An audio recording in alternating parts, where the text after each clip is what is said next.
Hello, everyone, and welcome to the webinar, and thank you so much for joining us today.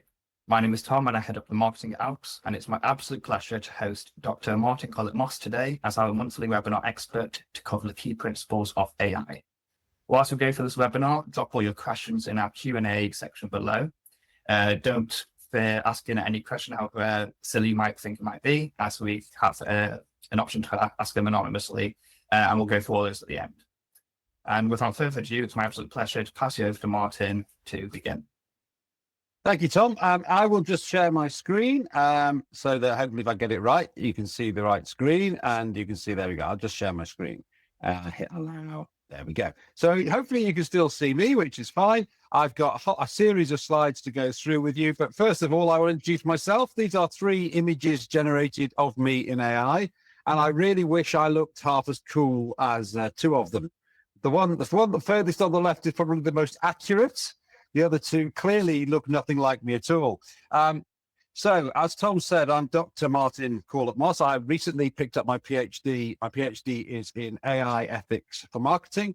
I did it mainly because I was under the misapprehension that Dr. Martin would mean I'd get upgraded in restaurants and treated with respect by my family, which of course I don't. But it does mean that I've got a certain amount of knowledge of AI and a certain amount of knowledge of marketing. I've been in marketing for 36 years. I'm a fellow of the Chartered Institute of Marketing. And on a daily basis, I do AI and AI for marketing and AI project management. And on a weekly basis, I sit in front of company directors and I teach them how to do either marketing or AI for marketing or pure AI. So I genuinely think I can talk to you for 45 minutes and hopefully keep you interested. The first point I want to make, however, as Thomas said, you can ask questions, is I think I know this much about AI. I think I know a tiny amount of AI, and the world of AI is huge. The world of AI is huge and it is changing every single day. So probably most of you will feel behind. Most of you will feel like you're not keeping up. Most of you will feel like the world is changing faster than you keep up with. And that, unfortunately, is true. That is the state of mind that we are all in. I spend every day working in AI, doing stuff in AI, teaching people how to use it, and I feel behind. My PhD, which I've just completed, I got it 4 weeks ago. It's on AI ethics and so on. And if I'm honest, it's out of date now. All the research, all the work I did is pretty much out of date right now. So you have to accept that that's a perfectly reasonable state of mind. So we're going to talk a bit about AI. We're going to talk a bit about AI projects. I'm going to explain in simple terms how it works. If there's anybody technical on the course, any IT people, this is not an IT discussion on how it works. It's how it works for everyday people so they can understand it and use it in business. The first principle, if I can get the slide to move, there we go.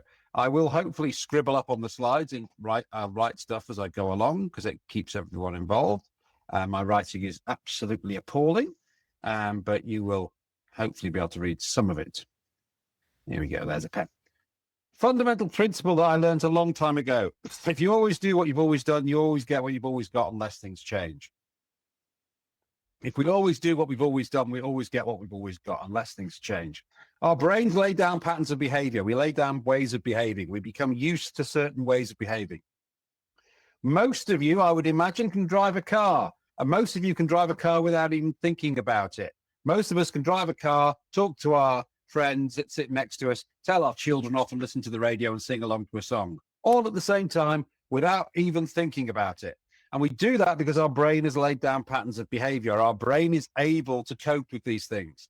Think back to when you started to learn to drive, how difficult it was. It was really hard to turn the steering wheel, indicate, and brake all at the same time. The reason you can do it is because your brain's laid down these patterns. So we always do what we've always done. We always get the same results. We do the same things over and over again. We apply the same principles. We look at the same things in business and we apply the same solutions. And that's great. That is absolutely brilliant. That's the way our brain works. When I started work a long time ago, 36 years ago, in fact, you could be pretty sure pretty confident that what you knew, that the skills you had, that the things you learned would last you for about 20 years minimum. You could probably get away with a certain set of skills and getting through your whole career. About 10 years ago, the horizon shortened. And right now, if we're being honest, the skills that we learn, 2 to 3 years. Because the world is changing so rapidly. The world of business is changing. The way we interact with customers is changing so rapidly. The skills you know today, if you do not develop them, they won't become completely invalid, obviously. But your relevance starts to decrease. And certainly 10 years from now, the world will have changed so much that your relevance will decrease. And largely that's due to AI.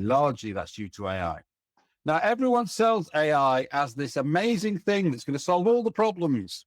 OpenAI, ChatGPT, Sam Altman, the owner of OpenAI, basically has stated that general AI will solve the environment crisis. It will do magical things that you will not be able to believe. You will not even be able to believe what it will do. And that might happen. And that'd be great if it did. If OpenAI could solve the environment crisis, that'd be great. The fact that ChatGPT and Anthropic and all these AI companies are adding to the environment crisis doesn't seem to cross their minds ever. They seem to just think they can just do what they want. But if it can solve global warming, that'd be brilliant. However, right now, 70 to 80% of all AI projects are failing. They are not delivering on budget. They are not delivering on resources. They are not delivering on people. 70 to 80%. 70 to 80% of the things that companies, that your company set out to do with AI are failing. They are not delivering more profit. This dream that AI will deliver more profit right now, because people don't understand what it is, and they don't really understand how to use it and what it does and what it can do, they're failing. They're not increasing profits. They're not increasing efficiencies. 70 to 80%. One of the reasons that it's failing, this is an image of a man dressed as a spaceman in NASA. There's this famous quote: what does the guy who cleans the toilets at NASA do? What does the man who cleans the toilets at NASA do? And the answer is, he helps put people on the moon. That is a famous quote from JFK. The man who cleans the toilets at NASA helps put people on the moon. And what's happening in a lot of AI projects is they're forgetting the man who cleans the toilets. They're forgetting the people who are delivering on the work. They're forgetting the everyday people, the normal people who are working in the businesses. So they set this AI project and off they go, and it fails. And it fails because they don't carry everyone with them. They don't realize that everybody has something involved, has an involvement in it. Everyone has a stake in it. And if you don't get people involved, you don't carry people with you, it will not work. It will not deliver on profit. It will not deliver on your objectives. 70 to 80% are failing. Now, here is an example of AI in use. You may have seen these, not this one, because this is generated in AI. Every image in this presentation is generated in AI. A self-driving taxi. I was in London the other day and I saw a Waymo driving past Euston Station, actually. These self-driving taxis are coming. These self-driving taxis are going to be here in the next 5 to 6 years. A self-driving taxi, the idea of an AI taxi is you will get into the taxi and you will say, take me to Clapham Junction. Take me to Deansgate in Manchester. Take me to Congleton, whatever it is. You get in and you say that. And the taxi takes you there without any issue, without any problem. It drives you there, you get out, you pay, job done. Absolutely fantastic. An AI taxi is the most complex use of AI that you can possibly imagine. If you think of all the things that a taxi has to be able to do, just think for a second of all the things that a taxi has to be able to do. And I'll write some up in very bad writing, so you can't really read it, but I'll do my best. It has to be able to drive the car. And I know that sounds obvious, but it has to be able to drive the car. It has to know where it is and know where it's going. So it has to have a map. It has to be able to drive the car, know where it is and know where it's going. It has to be able to see what is going on around it. It has to be able to make predictions. It has to make decisions. It has to see what's going on around it. It has to make predictions and it has to make decisions. And all of these things sound easy. They sound easy because you can all do it without even thinking about it. You can drive a car. You could be driving through Manchester. So you can be controlling the car. You see a football bouncing along the side of the road and bouncing between two cars. And you predict that football is going to roll into the road. You also predict that if there's a football rolling into the road, it might be followed by a child or a young lad. So you would all be much more vigilant and much more aware. I was driving through Crewe the other day. Don't know if anyone's ever been to Crewe. It's the place you drive through. Not being insulting to Crewe. I do live near it. I passed Crewe station and there was a man on the side of the road and that man was very, very, very drunk. And he was walking on the side of the road, stumbling. Every single car ahead of me pulled slightly to the right because we could all see he's likely to stumble. We could see him. We could predict what he was going to do and we made a decision. We could see, we could predict, and we could make decisions. And you do those things without even thinking about it. But a self-driving car, that is incredibly complicated.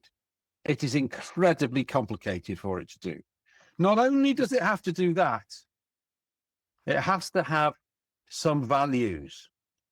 Because at some point, a self-driving car will have to decide on who gets injured. A self-driving car will be having a collision and it will have to decide, do I worry about the 60-year-old bloke in the back of my car or do I worry about the 22-year-old that I might hit? Do I hit the dog or do I swerve to the side and damage the car and the person? It has to make those decisions. It has to have some sort of value set. So it has to not only be able to function and drive the car, it has to be self-aware, has to know where it is, has to know who's in it, has to know how many people are in it, has to know if some stag do has got in and spilt beer everywhere, it has to know all these things. It has to know where it's going, has to be able to see things, make predictions, make decisions, and have a value set. None of which come as standard in a computer, because AI is a computer. AI does not think like you do. AI does not have empathy. It does not have emotion. It is not real. Some people, one of my friends uses AI for his mental health. He uses ChatGPT and he goes in and he says, "Hi, mate, how are you?" And the AI comes back to him. He says, "Oh, really well. How are you?" It does not care. It has absolutely no relationship with him because all it is doing is filling in words. And people become really, really oddly attached to their AI. They become quite they attach emotions to it, but it does not have them. So it has no value set. And the best example of AI with no value set is Grok. Elon Musk's AI system thinks it's perfectly acceptable to take a photograph of a woman and remove her clothes. That is acceptable in Elon Musk's world. But I doubt if there's anybody on this call that thinks that's acceptable. I doubt if there's anybody who thinks it's acceptable. Perfectly acceptable for Elon Musk, though. So that's an indication of the values that these things have. They don't share your value sets. They have none of them. They don't have values. They have no empathy. They have no values because of the way they work. So we want to get OpenAI fundamentally wants to achieve one of the massive objectives of ChatGPT, OpenAI, is to achieve general intelligence. It wants AI to be intelligent, thinking for itself, doing things for itself, the same as you, able to think, able to respond, able to do things. And their way of doing that is to cram as much knowledge, as much information, as much stuff into it as they possibly can. The idea that they will import every book, every video, every YouTube, every image, every thing on Reddit into their AI system, and it will become intelligent. Great, if that happens, I suppose.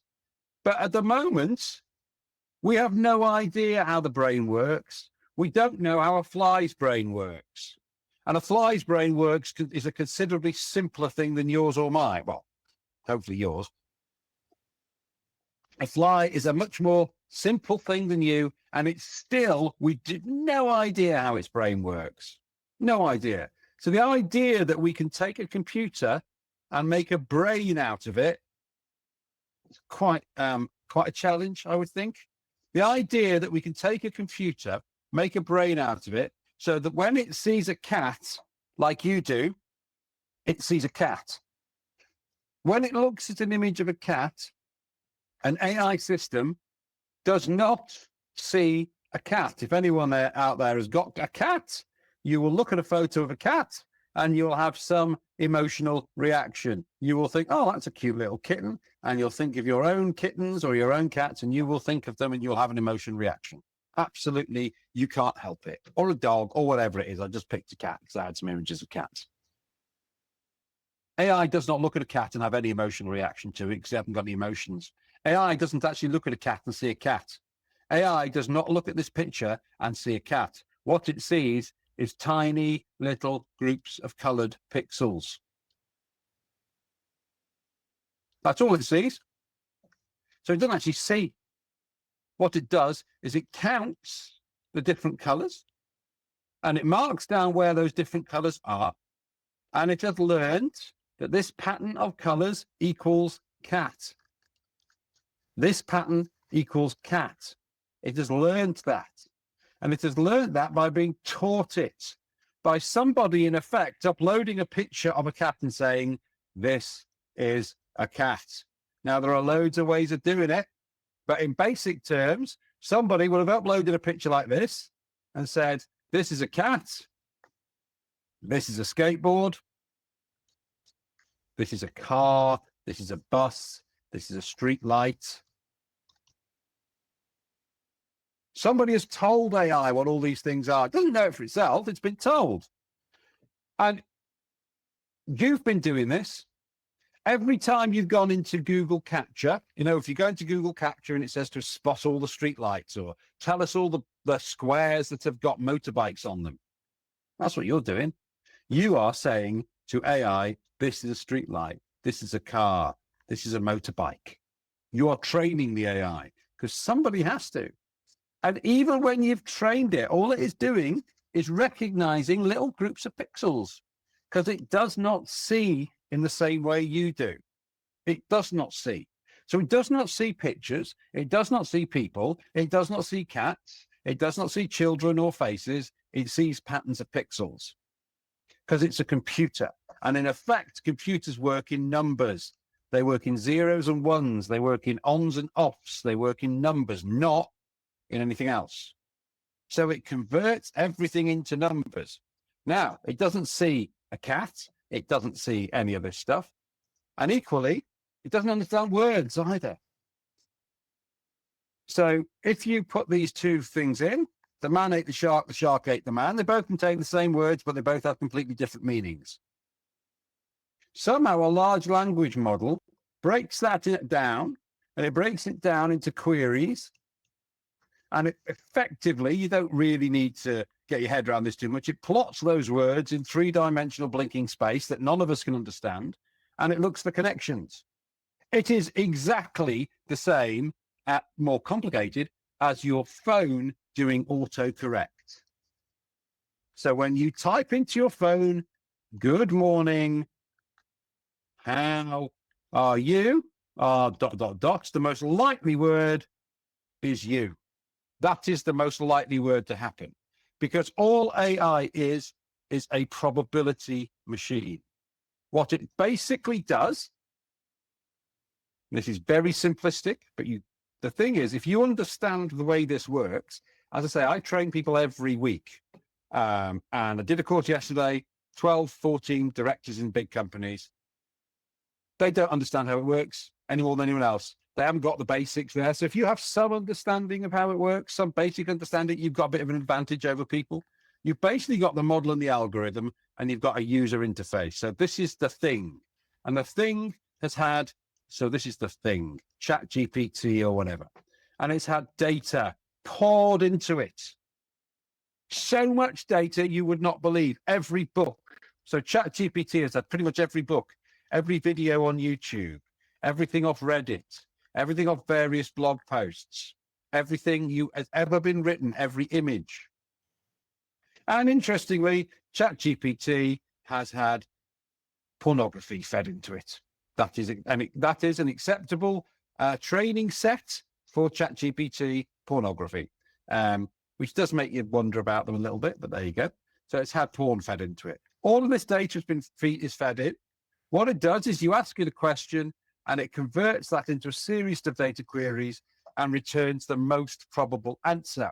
So I will give you an example.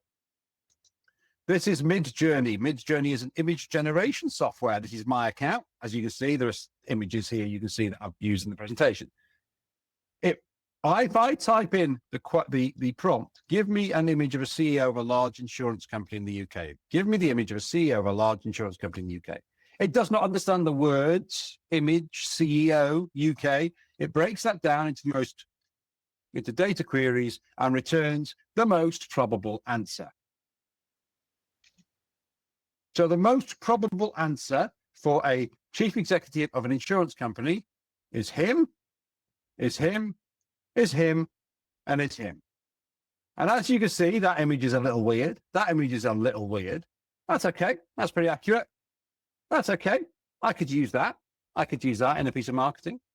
But it doesn't take a lot to see the bias. If I type in CEO here, because I do this exercise with people I train, I have generated over the last 6 months images of chief executives, except in one instance where I insisted it was a woman. Every single image is a white man of a certain age. Every image is a white man of a certain age. The reason it is a white man of a certain age is quite obviously, no woman has ever been the chief executive of a finance company. Doesn't matter whether you type in finance, insurance, banking, or just company. It's always a white man of a certain age. There's bias in everything it does. There's absolute bias in everything it does. But it returns the most probable answer. That is all it is doing. It is returning the most probable answer. That is all it can possibly do. So if I type in, give me an image of a chief executive, it gives me an image of a chief executive. If I go into ChatGPT and I say, I want a social media marketing plan for my insurance brokerage, it will give you the most probable answer. It will actually give you an average answer. It won't be very good. It'll be okay, but it won't be very good. It won't be tailored to you. It won't have anything you want in it particularly. It'll just be the most average answer. And this is all it can do. All it can do. So if I type in, give me an image of CEO, it gives me that. And if I type in, give me an image of a young woman on a hot day in London, press enter.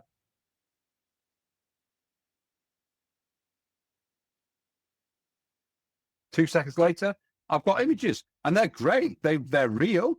That looks real. That looks semi-real. That looks real. That's obviously an illustration. But again, the most probable answer of a young woman on a street in London is some sort of model, some sort of person that doesn't look like the sort of a normal person. They're a model and they're also white. There is inevitable bias in every data set, but all it does is returns the most probable answer. And the answer it returns depends on the data it has been trained on. So because they've uploaded every image, they've uploaded pornography, they've uploaded every Reddit text, every video, every book, and that's what it looks at.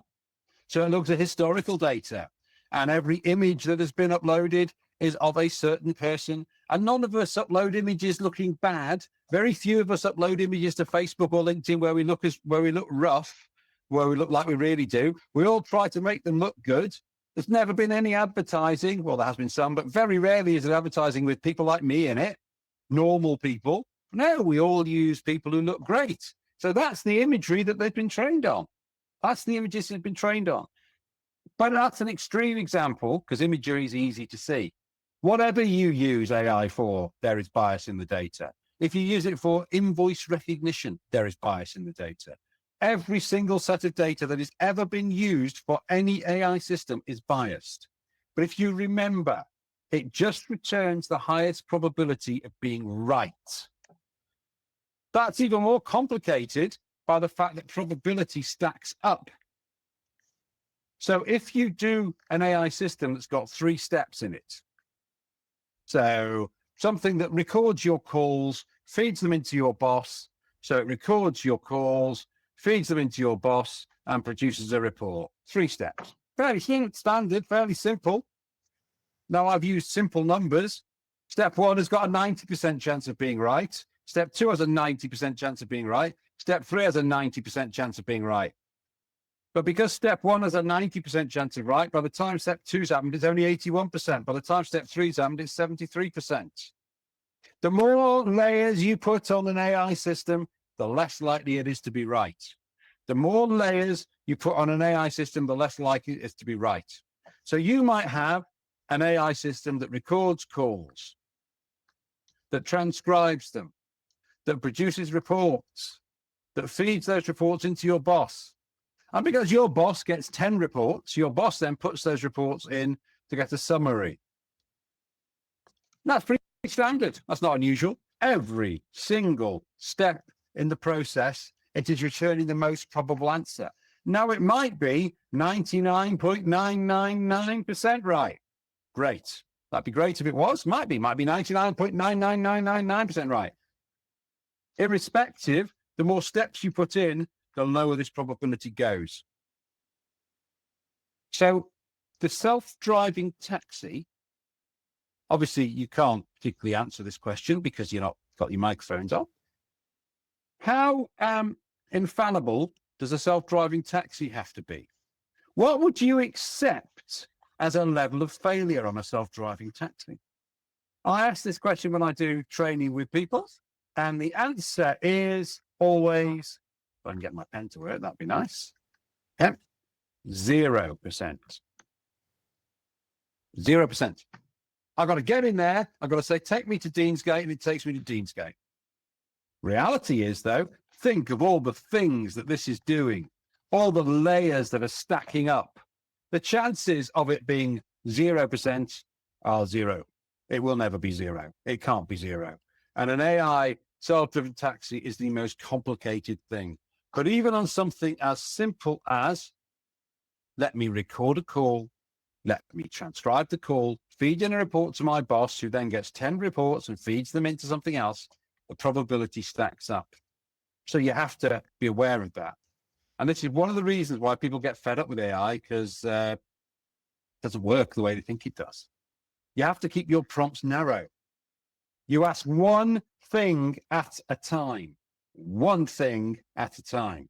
You ask it to do one thing and you check it's right. Now, you might think to yourself, well, what is the hell is the point of using AI to do something if I then have to go and check it's right? And that is an absolutely valid point. There are coding. I don't know if anybody does coding, but there are companies that use coders all the time. And they're using they've got rid of some coders. Let's say they've got 10 coders. They got rid of 9 of them. They've got 1 now. And that one coder basically sits and checks the AI code. That's what they check. And you could argue, what's the point of that? Because they might well have been kept the 9 people on. And that would be a fairly valid argument. Because AI right now will never be 100%. And actually, in 10 years' time, it won't be 100%. In 20 years' time, it won't be 100%. It might be 99.9999999%, but it'll never be 100%. So you have to keep your prompts narrow, ask for small things, keep a human in the loop. And whenever you're doing any prompting, whenever you are asking for anything in AI, this is how you do it.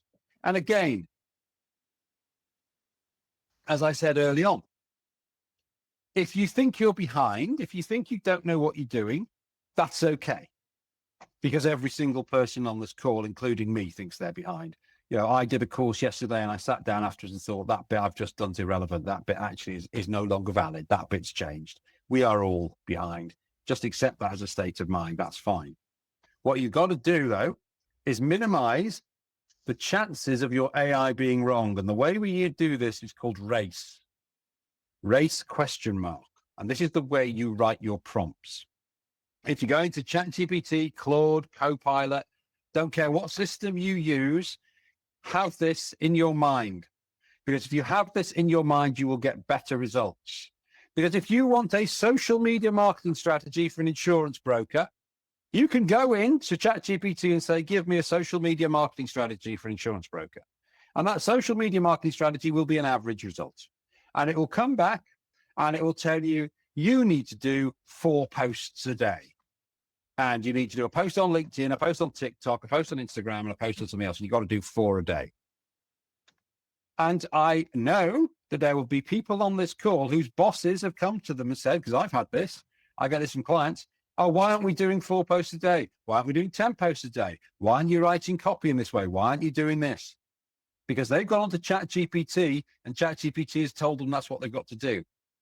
But what it does is return the average, the most probable answer, not the answer that's right for your business, not the answer that's right for the resources you've got, because it doesn't know. It doesn't care. So we do race, role, action, context, execution, question mark. Role, action, context, execution, question mark. Role. You always start every prompt, unless you forget, with the words you are ... Sometimes I forget, obviously, but 99.9% of the time you start your prompt with you are. You are an expert in social media marketing for insurance companies. You have read the book Strategic Marketing. You love the work of Chris Penn. You have listened to these podcasts. You are an expert in creating social media campaigns for insurance companies or insurance brokers or whatever. Some of you might have side hustles. So you're an expert in creating social media campaigns for a Pilates company. Doesn't matter. You are. You tell the model what it's an expert in. You then tell it what you want to do. You are an expert in social media marketing for insurance brokers. I want you to create for me a social media plan covering the next 10 weeks on TikTok. Not, I want you to create a social media plan that goes TikTok, Facebook, Instagram, Pinterest, and LinkedIn. Not, I want you to come up with a social media plan for the next 6 months that covers all these channels and all these products. Or even better, I'd like you to come up with a social media plan for this product on this channel for the next 3 weeks. You keep it as narrow as possible, one at a time, because probability stacks up. The more things you ask it to do, the more likely it is to be wrong. And the big problem with this, from your perspective, if you've used AI to come up with a plan and you've gone to your boss and said, this is the plan, that's your fault if it's wrong. It's not ChatGPT's fault if it's wrong, it's yours. Your boss won't go, oh, well, it's okay, you've used ChatGPT, I don't blame you. Same with me. If I do a website, I'm creating a website, the copy's written on the website, and I've used Notebook LM to write the copy or write basic copy. Client doesn't say, oh, well, that's okay if it's wrong because you've used AI. No, they say, right, you're fired, basically, because you've messed it up. Role, you are, action. This is what I want you to do. Context. It knows literally nothing about insurance, insurance broking, gap insurance, motor vehicle insurance, insurance add-ons, nothing. And it knows nothing about your business. So you have to tell it. And the best way to do this is, I want you to do this. So you are an expert in social media marketing. I want you to do this. And then you say to it, ask me one question at a time until you have got all the information you need to do a good job. Ask me one question at a time. And you have to say, ask me one question at a time, because if you say, ask me questions until you've got enough information, it'll ask you 50 questions and you won't be able to keep up. So one question at a time. The advantage of one question at a time is every time you answer one, you're thinking, and it asks you a question, you think, yeah, that's interesting. Oh, right. Okay. I should tell it this. And you're always then telling it more information. Once it's got to the information, You tell it what you want. I want you to give me 8 paragraphs. I want you to give me a table I can paste into Word. I want you to give me a CSV file. Whatever it is you want, tell it what you want. So you tell it what it is. You tell it what you want to do. You get all the information that it needs. And then you say, right, this is produce this. And then you press the button and off it goes. And it'll take you twice or 3 times as long. Twice or 3 times as long as just going, give me a social media plan. You get a better answer. It's more likely to be right. Then you go into the AI system and you say the words, did you do a good job? Did you do me a good job? Or is there something else you need to know? Something else you can add to it to make it better? And you'd be amazed how many times it goes, oh, do you know what? Actually, you're right. I didn't do a very good job, or I made something up, or I didn't realize that, or you could do this. And so you go through the process again until you get the best answer. Role, action, context, execution. That is a way to get better results out of AI and to make sure your project, your work doesn't fail. You remember that it's a probability machine. You remember that you have to tell it what to do. You have to remember that it doesn't see things or understand words in the same way you do. It has no empathy or context. And AI presents us all with massive ethical issues. The question isn't really, is AI ethical? The question isn't, is AI ethical or moral? The question is, how do you use AI and stay ethical? Because fundamentally, AI companies are not ethical businesses. AI companies do not share the same value set as you, as people do. They do not. They do not value the same things. They do not think they should respect the same things. They treat certain groups of people with complete disrespect. That's just a fact. And AI companies are not ethical. There are certain ways of thinking of the ethical issues of AI, and we think of it as soup. Just because it's a useful little phrase, soup. There are issues that affect society, your organization, everybody, and you. Society, your organization, everybody, and you. And I'm obviously given more than 7 minutes left. I would go through them all in some detail, but I'll go through some of the interesting ones for you. As I said, bias. There has never been a head of an insurance company who's a woman. Quite clearly, body representation. When you ask for a picture of a woman on a hot day in London, you get a supermodel, don't you? So people like me who are a bit overweight or a bit older or not white, we don't get a look in. And that's going to reinforce all the stereotypes, all the biases that exist in our society. And that's not a good thing. Job displacement, de-skilling. But I will tell you about it. Poor employment practices. OpenAI pay people in Kenya $1.44 to go through hate speech, pornography, and violence. Just like I showed you on the cat, somebody draws around the cat and says, this is a cat. They pay people. They show them a picture of somebody, for example, undergoing a violent act, being beaten up. And they pay people to go on to look at that image and say, oh, this is a violent act, or this is pornography, or this is hate speech, or this is racism, or this is misogyny. $1.44. And there are plenty of instances. I read about one woman, and it took her 2 weeks to earn $10. And $10 is about 10% of the minimum wage. So, you know, $10, 10% of the minimum wage, not good. They have shocking employment practices. Shocking employment practices. They are dreadful for the environment.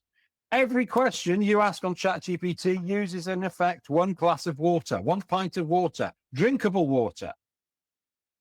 1 pint of drinkable water to go into an AI system and make Mickey Mouse kiss Donald Duck, or to create an image of a cat on a skateboard, as I have created, or to create an image of a CEO. To create an image probably uses 5 pints of water in reality.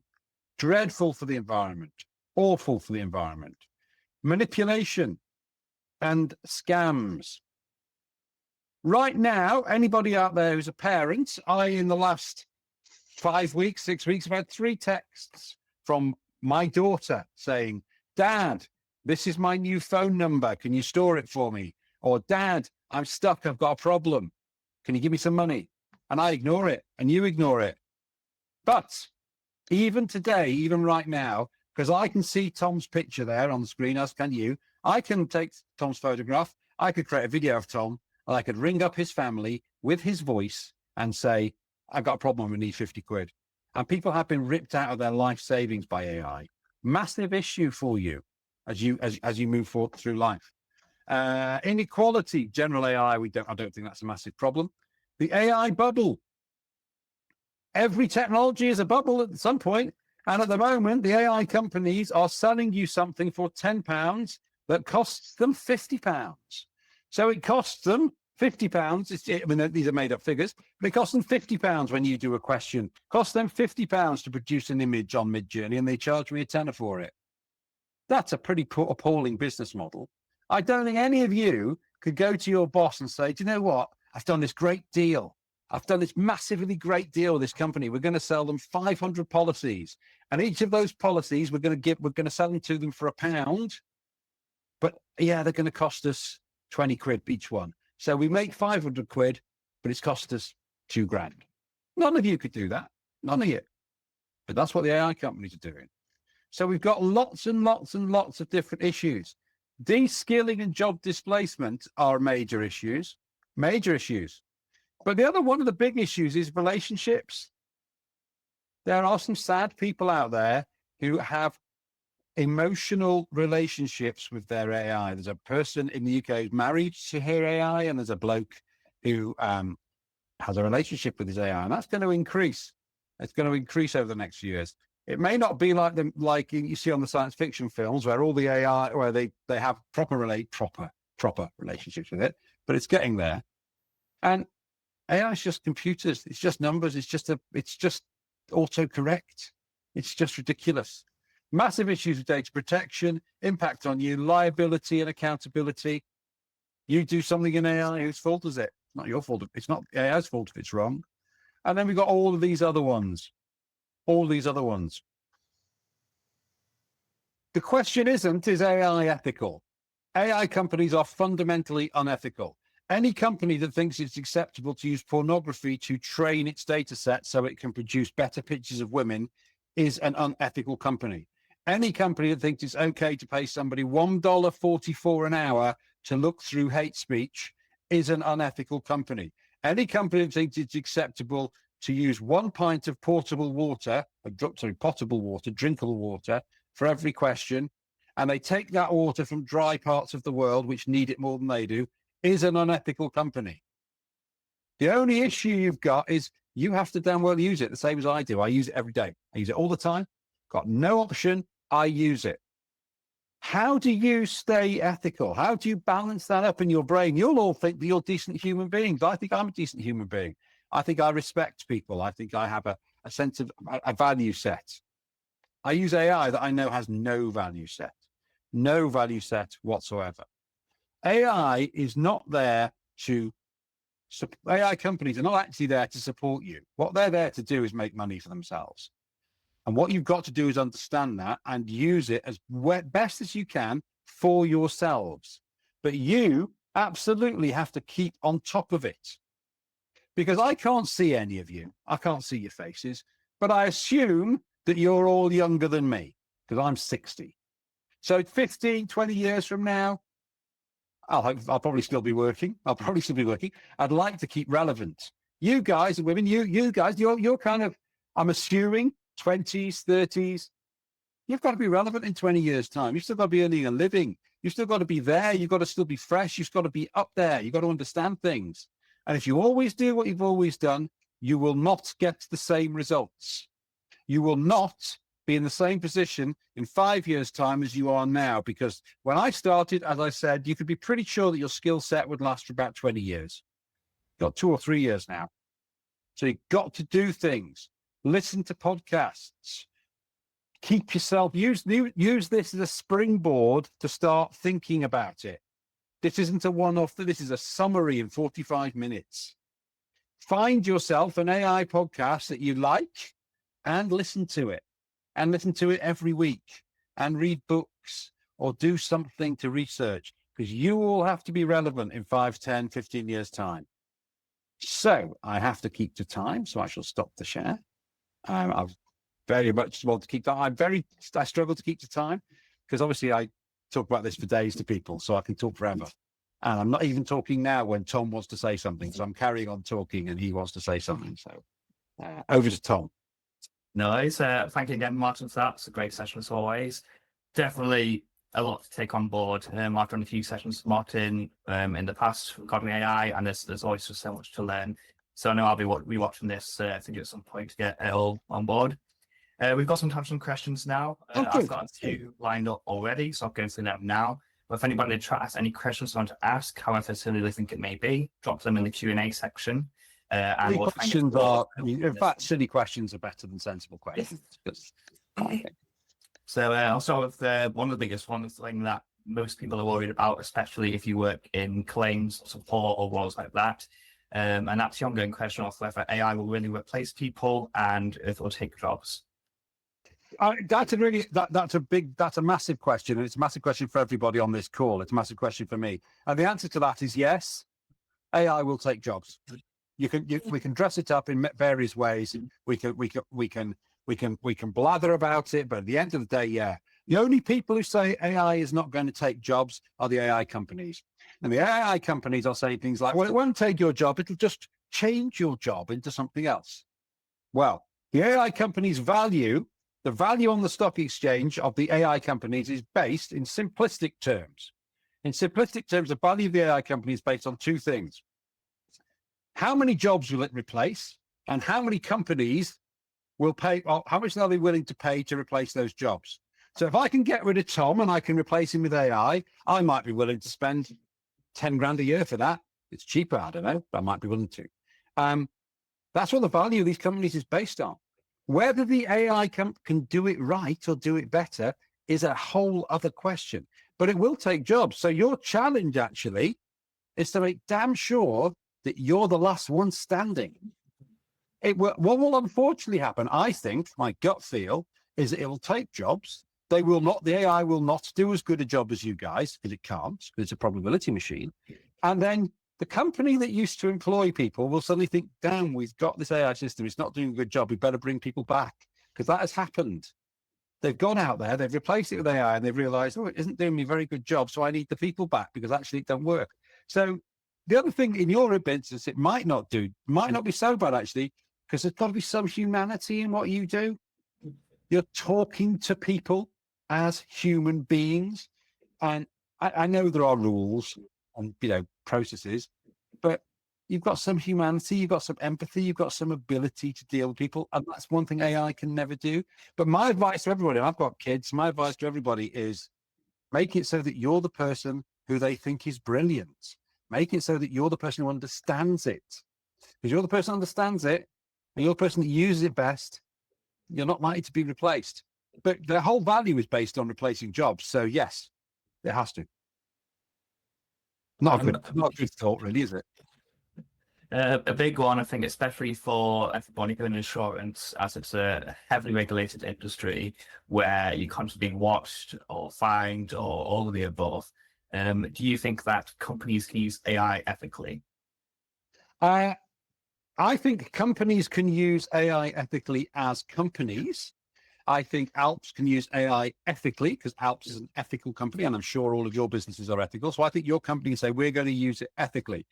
You have to, if you're going to do that though, you have to understand that the fundamental baseline of any AI company is unethical.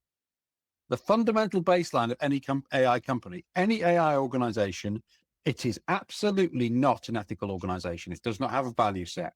So you can use it ethically, but you've always got to have a double mind. You've almost got to think to yourself, I know that I'm using this.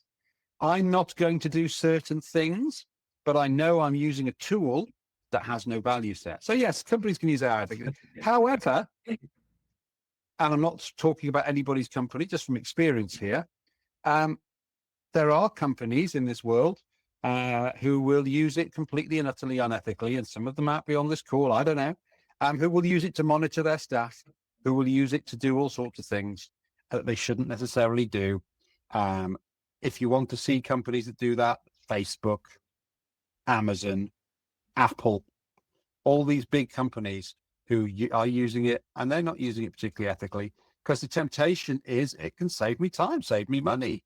I'm going to get on with it, move fast and break things. But yeah, companies can use it ethically, but it's not hard. It's not easy. It's not easy. Yeah. And then if you were to advise people to do one or two things, what would they be? You need to make it so that you are the person who's standing at the end. You need to make it so that you understand the way AI works. So, for example, there's a podcast. There's a podcast by a guy called Mike Stelzner. Mike is an American, and he does a podcast called AI Explored. If you go into Spotify and you type in AI Explored, you'll find Mike Stelzner.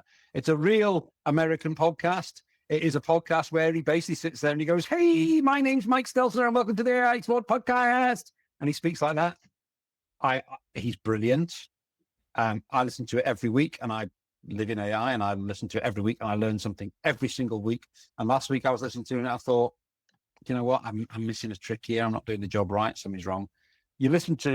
I always advise, listen to the AI Explored podcast. Absolutely listen to that. That's an absolute given. Once you've listened to that, you will feed off, because he interviews people who know loads about it. And they'll say, and then you might think, oh, I'll listen to that guy's podcast, or I'll read that guy's book, or I'll do that, or I'll listen to that. The other thing is, be aware. You've got to, if there's a TV program, there was one on the BBC the other week about AI with the mathematician, I can't remember her name. If you see something about AI on the telly, watch it, because you've got to be knowledgeable. You've got to be aware. You've got to understand what's going on. So don't I know people my age who are retiring, and I say to them, what are you doing about AI? And they say, I don't need to know anything. I'm not bothered. I've got another 4 or 5 years, couldn't be bothered, don't care. That's not you guys. So listen to podcasts, read books, research it. And the other thing is, one other thing, find an AI system that you like to use and use it every day. So get into Copilot, if that's your company's one, use it every day, go in and ask it questions, use it as a thought partner, use it as somebody to ask questions to, because that's the only way you get to learn how to use it. I use Notebook LM, ChatGPT every day, and I have learned how to use it. And I have no more, when I started this journey, I got no more knowledge than you have. And I don't think I've got that much more now, really, but use it every day. So listen to podcasts. Mike is a great podcast to listen to. Read books and use it every day. 3 things. Sounds good. Just got a few more for you. So if anyone for you asks, where do you think AI will go next? What will be the next big changes we will see to our day-to-day in the office? That's big. I think we'll get more and more companies trying to make efficiency savings by using AI. I think because the whole push from the AI companies is to sell you these efficiency savings, and there are more and more and more and more AI systems. So I think we will see over the next 5 years more people using AI systems for efficiency savings. Efficiency savings usually means I can replace you with AI. I think that's going to happen. I think, other than that, if I'm honest, I don't think anybody knows. I think literally nobody knows. Anybody who thinks what's going to happen in 6 months' time is making it up, because none of us know. I think Elon Musk's idea that we're all going to have robots in our house that are going to help us, I think that's a bit of a challenge. I think self-driving cars are a lot more of a challenge than we think. I think the idea of a self-driving car driving around Manchester or London and not knocking somebody over, I think that's a bit of a challenge. So I think nobody knows. I think we're going to see gradual sort of incremental changes, but there'll be mainly companies buying systems to improve efficiencies. And I think the other thing we will see, I think, which is key actually, there are kind of 2 groups.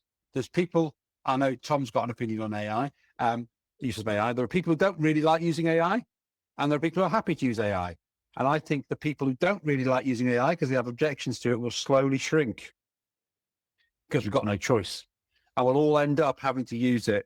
And we'll all end up accepting that song you're listening to on Spotify, that was created by an AI. That film you're watching, that was written by AI. That book you're reading, somebody used AI to write bits of it. And I think we'll be just becoming more accepting of that. But nobody knows what's going to happen in 5, 10 years' time. Nobody. Yeah. Okay. I'll go through the final three questions here. Okay. So the first one is, do you have any podcasts of you? So not sure if that's just general podcast recommendations or your own personal I work. don't know. I don't. There's two I would recommend. Mike Stelzner's AI Explored, and there's one by a guy called Mitch Joel. It's called the Thinkers One podcast. Mitch Joel. He's a bit up himself, Mitch is. But if you want to keep your brain knowing, you want to keep yourself ahead, you listen to people who've got more knowledge. And Mitch is brilliant because you'll basically sit in a meeting and you'll suddenly be able to sound more intelligent, but knowledgeable. That's what I use it for. So Mitch Joel and Mike Stelzner are the two to listen to, I think.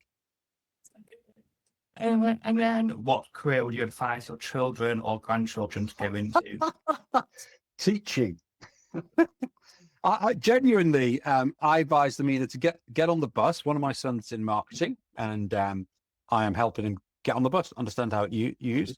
One of my other sons works at a data company, and he's going to be a teacher because he sat there in the data company and thought they're going to replace me with AI, so I need to do a job that won't be replaced by AI. That's a bit facetious answer. I would want to be in any job where it requires humanity, because it's the humanity that's going to make the difference. If everybody's just producing AI slop and creating efficiencies, the thing that makes a difference is you guys sitting there with your knowledge and your skill, making things work. So anything that requires a bit of empathy and humanity, that's nothing that an AI can do. Teaching them. So thank you. And then the final one for today is, will AI have the Google effect? So will one firm become the only real operator that people use? For example, Ask Jeeves. Yes, what we've ended up with is we're getting monopolization here. So what we are basically doing with AI, a good example. Let's say you were running a company, you used to take photographs. You'd hire a photographer. The photographer would take photographs of everyone in the office, and you'd pay that photographer £1,000. Excellent. Photographer walks off, got £1,000 in their pocket that they spend in local pubs, in bars, and so on. Brilliant. Great day for the photographer. What we're doing now is we're paying OpenAI or ChatGPT or Headshot Pro to do those photographs. So what we're doing is all these little businesses are suffering, and we're moving our money probably at the moment to about 8 billionaires in America. So we are moving our money to 8 people in America. OpenAI, Anthropic, Elon Musk, those sorts of people. Look, people we don't even know, half of them. Palantir, we're moving our money to these people. So we will end up with probably about 8 different systems that we're using, I would think. I don't think it'll go down to 1. The reason I don't think it'll go down to 1 is these people are so fiercely competitive and so fiercely protective, and they've got so much money invested in them that I don't think that'll happen. But we'll end up with a monopoly of 8 or 9 businesses supplying most of what we do, which is not a good thing. Yeah. Okay then. So I think that's all the time we've got for now. If any other questions come to mind for people, please just reach out to us and I'll get them all over to Martin to answer for you. So thank you once again for joining us today, and thank you again to yourself, Martin. It's been a great guest. We'll send out a follow-up email in the next few days, which will include the recording, the podcast upload, a summary, also a link to video to leave the feedback.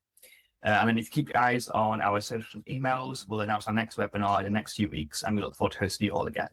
So once again, thank you, Martin, and enjoy the rest of the sunny afternoon. Yeah, thank you very much. Thanks for all still being here at the end of it, and hope you got something out of it. Thanks a lot. Thank you.